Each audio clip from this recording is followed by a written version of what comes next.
Hey guys, so I finished Squid Game season 2 and I wanted to give a review slash recap.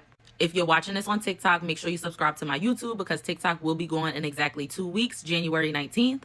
But I'm basically going to talk about some of the characters in the games first, and then I will talk about questions that I feel need answers before season 3 comes out in summer of this year, which is going to be the final season. And from this point forward in the video, there is a spoiler alert.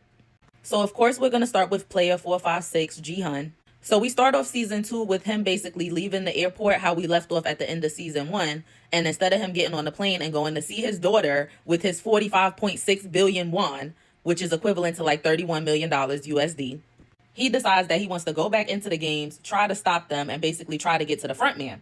So he's basically been hiring a crew to try to track down the recruiter at all the different train stations. And at the same time, we have Junho, who we found out last season is the front man's brother, still trying to basically get support from his colleagues on finding this island and uncovering these games. So remember, last season, Junho was already looking for his brother because he found out that his brother had entered the games. When he infiltrated the games, he ended up finding out that his brother, Inho, who was missing since 2015, had actually won the games in 2015 and become the front man, the guy who wears the black mask. And Inho ended up shooting Junho, but he shot him in the shoulder. So we didn't know if Junho was going to survive, but we ended up finding out that this captain saved him, like he saw him in the water and rescued him. But we later found out in the season that this captain was basically hired by Inho, the front man, because he didn't really want to take his brother out, but I guess he had to put up the act like he's the front man, so he had to make it seem like he was taking him out, but he really got him saved. But then at the same time, Junho was relying on the captain for the last 2 years to try to help him find the island and try to get more information about the games. But being that the captain was hired by Inho, the front man, he's been leading Junho astray the whole time and like botching his investigation on purpose. Okay, so then we have Inho, the front man, who also played player 001.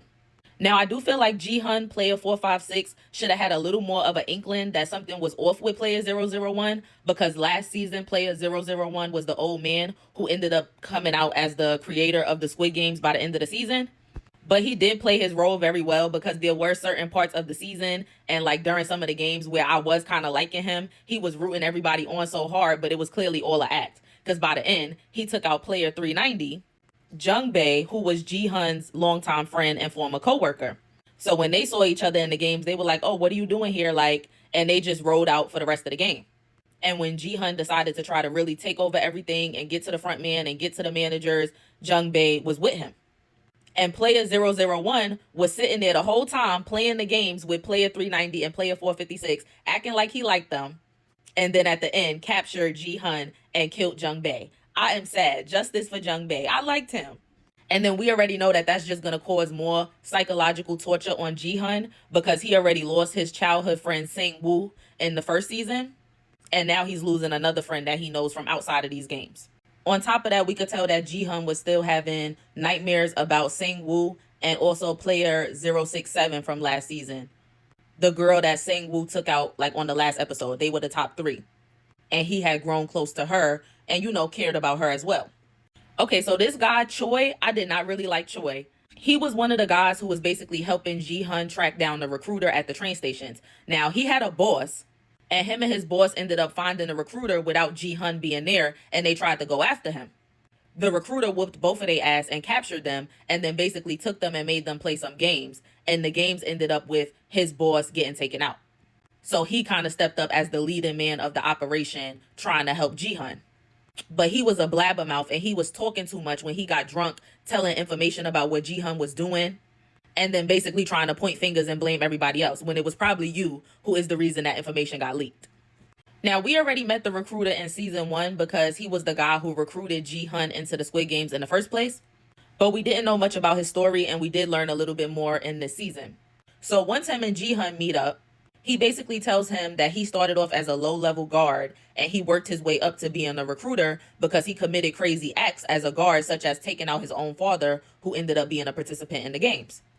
And he basically tells Ji-hun, if you want to find the front man and get back into the games, all you have to do is take this key out of my pocket.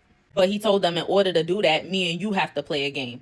So they basically play a game of Russian roulette. And he was telling Ji-hun like, oh, I want to up the stakes because you're special. And he basically said, we're not going to spin the cylinder each time we pop it. which means it's only going to be 6 chances, and it's definitely going to go off within one of those 6 chances. So they go back and forth, Ji-hun first, the recruiter second, Ji-hun third, the recruiter fourth, and Ji-hun fifth, and it still hasn't popped. So when it was time for that last pop, the recruiter knew it was time for him to go. And luckily, he played the game fairly and took himself out, because he could have easily turned it on Ji-hun, but obviously they couldn't do that for the plot. So the recruiter is done, which means that they'll probably need to find a new recruiter for the games going forward. But before the recruiter met up with Ji-hun, remember I told you he had captured Choi and his boss and made them play rock, paper, scissors -1. And that's how the boss got taken out. So it's just like rock, paper, scissors, but you have to use both of your hands. And after they initially reveal all 4 hands, they will say -1, and each player has to remove one of their hands immediately, leaving the remaining 2 hands that they have out to determine who will actually win the round. And you know they have like the Squid Game mobile game on TikTok and Netflix, and I be playing this game. This game is honestly kind of hard, especially when you low on time. Like, I would lose this shit in real life, probably. Okay, so next I want to talk about Soldier 11 and Player 246.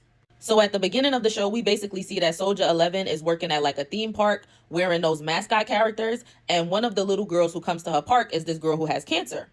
But she's poor and she decides to enter the games. But somehow she gets chosen to be a guard, which we'll talk about a little bit later when I talk about my questions that need answers. When she first gets into the game, we see that she does have a heart, because we know that on the side they're doing like the organ harvesting and stuff. So sometimes they'll leave players alive so they could take the stuff out of them before they take them out. I'm trying to censor myself.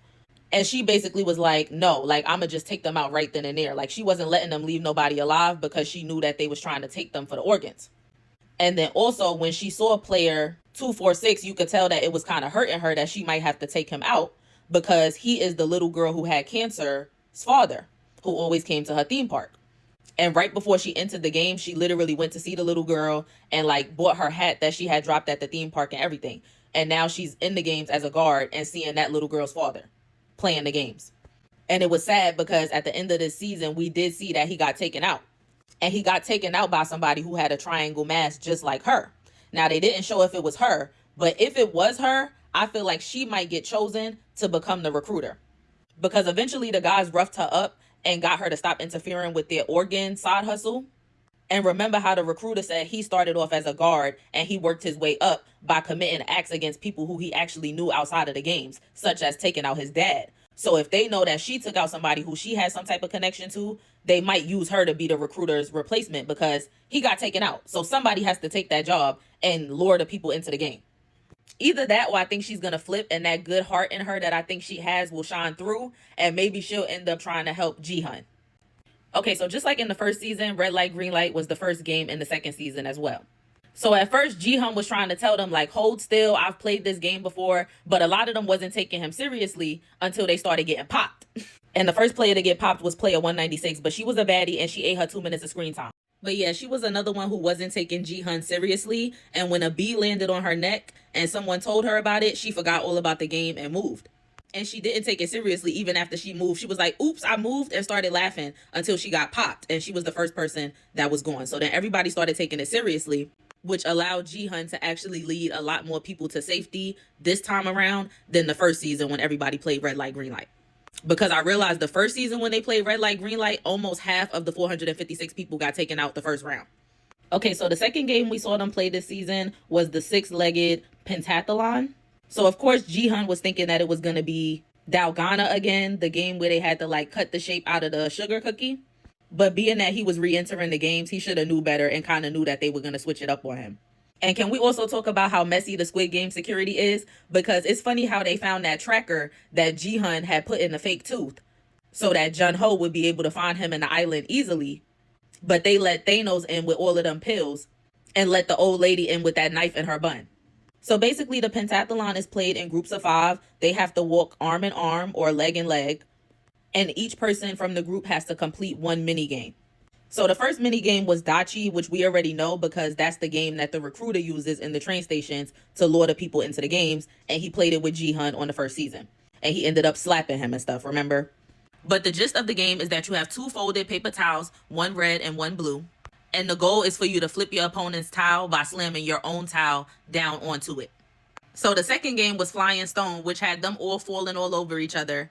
And then they wouldn't give them another stone. So if they threw it and missed, the whole team had to walk arm in arm and leg to pick up the stone and then either turn around and walk back to behind the line or walk backwards, which they found out was more efficient. The game is pretty straightforward, but it requires a lot of precision and accuracy. Basically, all you have to do is throw a stone and try to knock down another stone that is placed at a distance without crossing the previously drawn line, like without you stepping over the line. The third game was Gongi, which I think was one of the best games this season that they introduced. Like, out of the 5 mini games, I feel like Gongi and the next one were the hardest. So the game is played with 5 small marbles, different colors. Players throw one piece into the air while picking up others from the ground before catching the airborne piece. For the final move, players have to catch the pieces with the back of their hand before flipping them in the air and catching them airborne. And in the show, they basically suggested that the game was more popular than girls. But there were 2 players that really shined to me while they were playing this game. So first we have player 388, Daeho, and he said that he knew the game very well because he had 4 older sisters, and those 4 older sisters definitely came in handy. He ate. But later in the season, he did kind of piss me off because he got sent to get the ammo when they was doing the rebellion, and he froze up and dropped all the ammo on the ground and went and hid. Like, you could have got everybody taken out.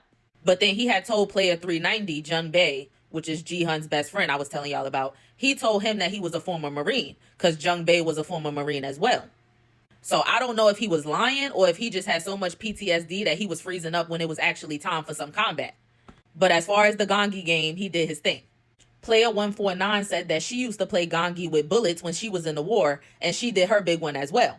So while we're here, we can talk about player 149 and player 007. So they are mother and son. They did not know that each other would enter in the games, but obviously once they saw each other and got over the initial, what are you doing here? What are you doing here? They decided that they needed to try to stick together as best as they could. Now, we'll go back to more of my feelings on 007 later when we talk about the next game. But as far as 149, I do like her.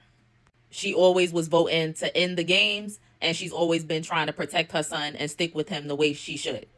Okay, so the next mini game was spinning top. So the players had to wind the string around the spinning top, launch it onto the ground, and make the top spin.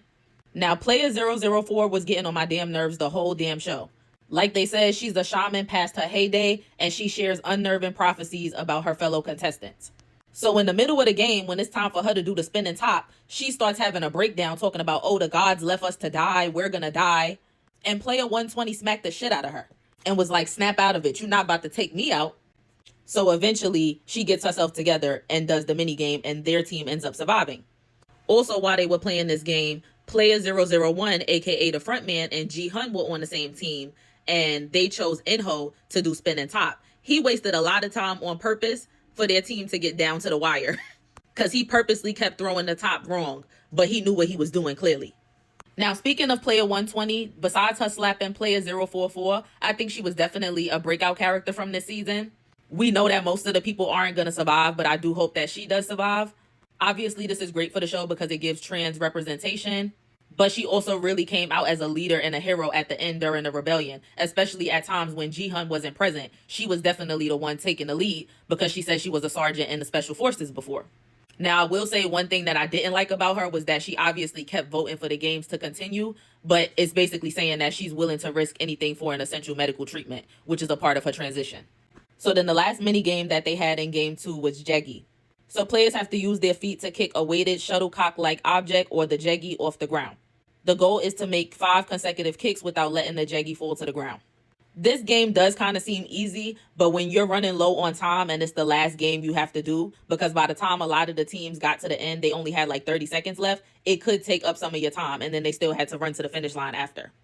And that's how some of the teams ended up getting taken out. They finished the Jeggy and they had like 5 seconds left, and they just couldn't make it across the finish line, even though they actually did complete all 5 games. Okay, and then before we talk about game 3, I wanted to also talk about players 222 and players 333. I definitely want player 222 to make it. Player 333, it would be nice for him to make it as well, but if he doesn't, I'm okay as long as she makes it. So player 222 is pregnant in the games, which is crazy. But when she enters the game, she notices that her child's father, player 333, is also in the game, but they haven't been on speaking terms, and he basically was given deadbeat. She was trying to call him when she was at her doctor's appointments and stuff, and he wasn't answering the phone. But as they continue playing in the games and he keeps trying to check on her and protect her, she kind of softens up to him.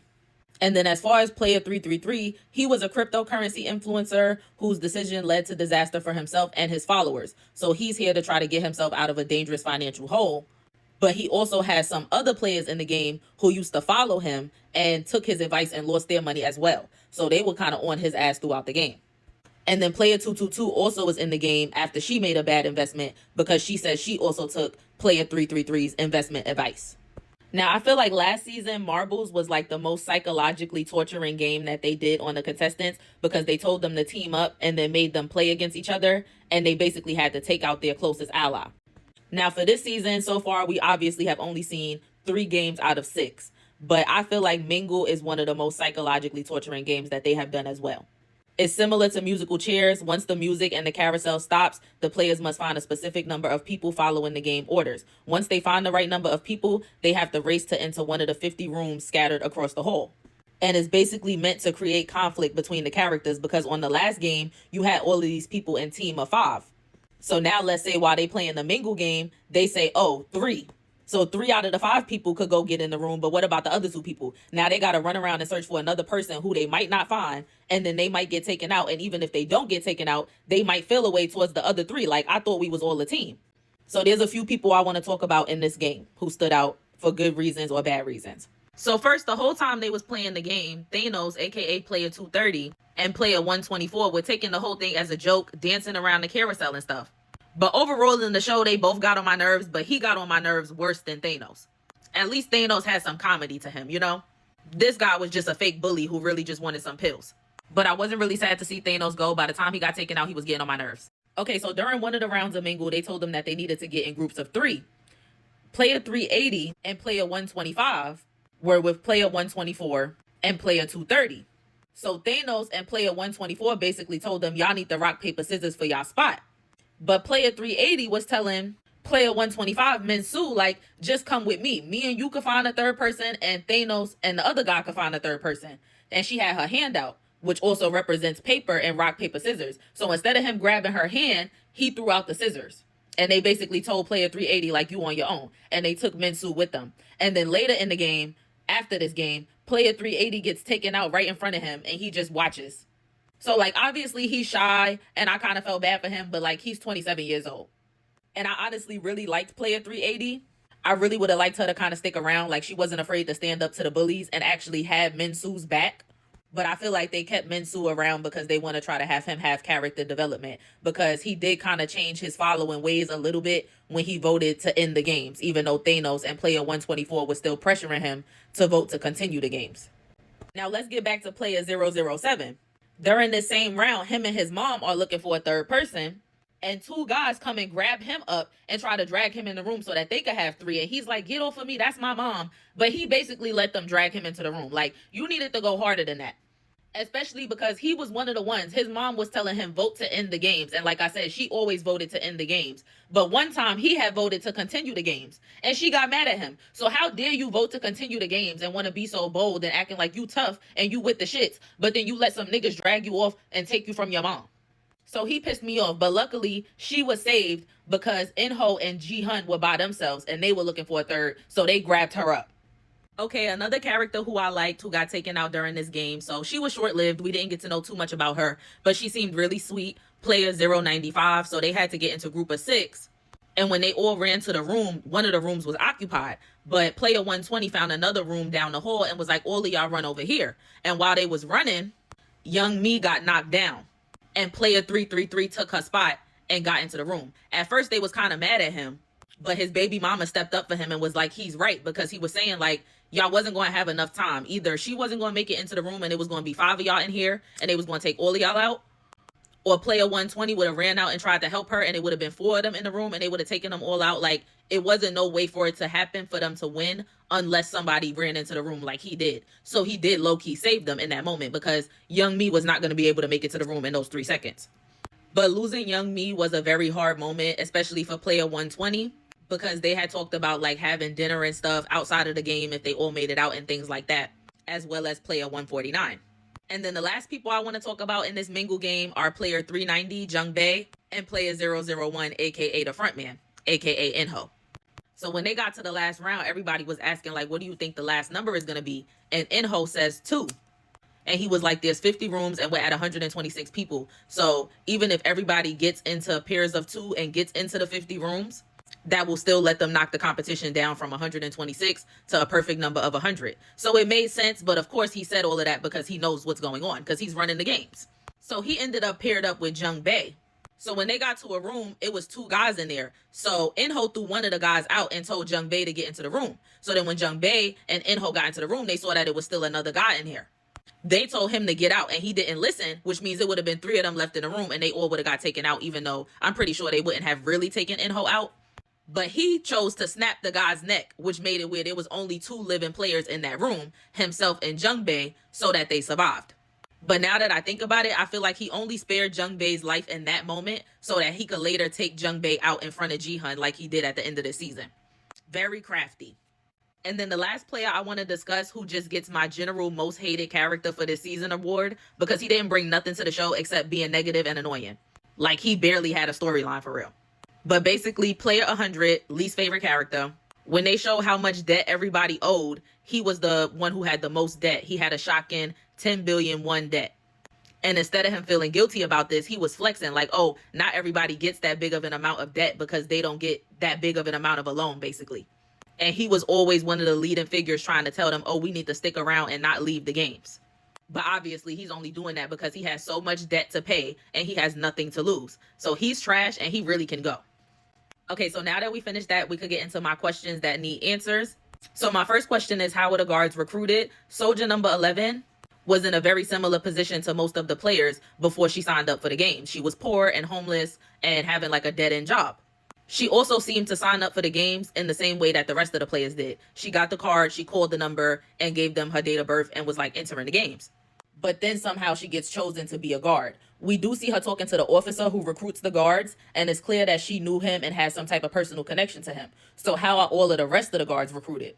The recruiter himself mentioned being a former low-level guard who worked his way up to the recruiter position by committing heinous acts such as taking out his own father in the games, which we talked about earlier in this review. Number 2, who is the new head of the games? Inho is still the front man, but Il Nam, the old man who created, was the head of the games and played as player 001 on season 1, has passed away. So who is the actual top person of the games? Is it Inho? Number 3, are the Squid Games in other countries? This was hinted at by the VIPs in season 1 when they mentioned that the Korea contest was the best and that they loved this edition. So if they're saying the Korea contest is the best, are there contests happening in other countries? And since we know that season 3 will be the last season, that leaves the door open for Netflix to create new versions of Squid Games set in other countries. Number 4, who/where are the other previous winners? We know that the games have been going on since 1988. Inho won in 2015 and Jihan won in 2020. But who won the other games and what are they up to today? Maybe some games didn't have a winner because everybody lost and or got taken out. Maybe a lot of the other winners just disappeared off the face of the earth after winning their money, as they should have. Or some of the previous winners were recruited to work in positions in the games, such as Inho, the frontman. If this is true, this also leaves the possibility for Jihan to eventually end up working in the games or even becoming the frontman, even though I'm sure that that would initially be against his will. Number 5, why and how was Inho chosen to be the frontman of the games out of all the previous winners? We found out this season that Inho actually gave his brother Junho a kidney in the past, which was an act of kindness. So that makes me question, how did he become so cruel and heinous to be willing and able to conduct these games? And also, what was so special about him versus all of the other previous winners that they put him in such a high position and organization? Number 6, what will happen to player 222 and her baby? And then I put in quotation marks, and her child's father, player 333. Like I said, I would like him to make it as well, but he doesn't have to. But I really want her and her kid to make it. Number 7, will Junho finally get support from the police with trying to get resources to find the island where the games are being held? As of now, they basically think he's going crazy, but I also wonder, are the police maybe being bribed to act like they don't know what's going on, because we know the elites and billionaires are the ones back in this game. Number 8, I said, will the rebellion succeed? Many guards have been taken out and captured, and even though Ji-hun isn't in a good position, player 120 is armed with a lot of ammo, and she showed a lot of great leadership skills. So maybe she could be the one to continue to lead the rebellion. We'll just have to see. And then my last question, question 9, will the captain be exposed? As we watched the show, it became clear that Inho did not want to actually take his brother Junho out in season 1, which is why he popped him in the shoulder and sent the captain to find and rescue him. From there, Jun-ho began to form a relationship with this captain and trusted him because he saved his life. And he had this captain trying to help him find the island for the past 2 years. But clearly the captain was hired by In-ho, so he was purposely leading him astray all this time and will continue to until he's exposed. But he did kill one of the crew members, so we'll have to see what comes of that. And then lastly, I just wanted to give my overall rating of season 2. So season 1 was a 10 to me. I said that season 2 was a 9, but I feel like that's because we didn't see all of the 6 games like we did in the first season, and we were left on a cliffhanger with a lot of unanswered questions. Also, there was a lot of screen time given to what was going on outside of the games this season, such as the captain, Jun-ho, and Choi. And then even before the game started, we were seeing everything that was going on with Ji-hun and Noel, Soldier 11. But that was all needed for character and storyline development. So I am still excited to see season 3, the last season, which will basically be a continuation of season 2. And we'll be getting that in the next couple of months. So I will definitely be here to review it on YouTube. So make sure you subscribe to my YouTube if you're watching on TikTok, because TikTok will be going January 19th. Okay, bye guys.